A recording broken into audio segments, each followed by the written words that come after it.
Hello students, turning point চ্যানেলে তোমাদের স্বাগত। টার্নিং পয়েন্ট চ্যানেল চলছে রেলের এনটিপিসি ক্লাস। তোমরা আমার চ্যানেলটা অবশ্যই সাবস্ক্রাইব করো এবং শেয়ার করো, যাতে পশ্চিমবঙ্গের প্রত্যেকটা স্টুডেন্টসের কাছে আমার এই ভিডিও, ছোটো ছোটো ভিডিওগুলো চলে যায় এবং তোমরা অবশ্যই, আমি আশা রাখি এখান থেকে তোমরা কিন্তু উপকৃত হবে। শুরু করছি বাছাই করা জিকে প্রশ্ন। চলো শুরু করি। 1 নম্বর, ভারতের মহাকাশ গবেষণার জনককে? উত্তর ডক্টর বিক্রম সারাভাই। 2 নম্বর, ভারতের মহাকাশ গবেষণা শুরু হয় কত সালে? উত্তর 1962 সালে। 3 নম্বর, ভারতের সর্বপ্রাচীন সামরিক বাহিনীর নাম কি? উত্তর অসম রাইফেলস।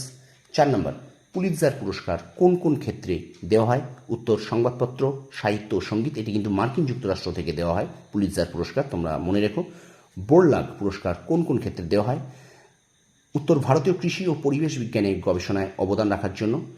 6 নম্বর প্রশ্ন, কলিঙ্গ পুরস্কার কোন ক্ষেত্রে দেওয়া হয়? উত্তর বিজ্ঞান।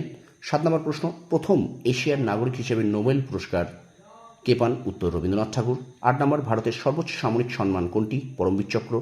9 নম্বর, ছকরি গান কোন রাজ্যে গাওয়া হয়? উত্তর কাশ্মীর।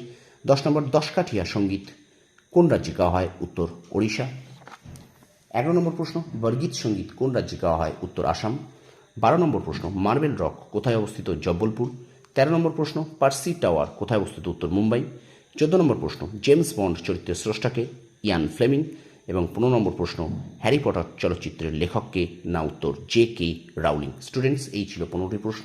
তোমরা খুব মন দিয়ে দেখো এবং অবশ্যই তোমরা এগুলোকে খাতায় নোট ডাউন করো এবং বারবার পড়তে থাকো। যে কোনো সরকারি চাকরি পরীক্ষার জন্য ভীষণ ভীষণ উপযোগী এবং রেলের এনটিপিসি পরীক্ষায় আমি আশা রাখি তোমরা অনেকটা ক্ষেত্রেই উপকৃত হবে। ভিডিওটা যদি ভালো লেগে থাকে অবশ্যই আমার চ্যানেলটা শেয়ার করো, সাবস্ক্রাইব করো। তোমরা সফল হও, তোমাদের সাফল্য কামনা করি। ধন্যবাদ।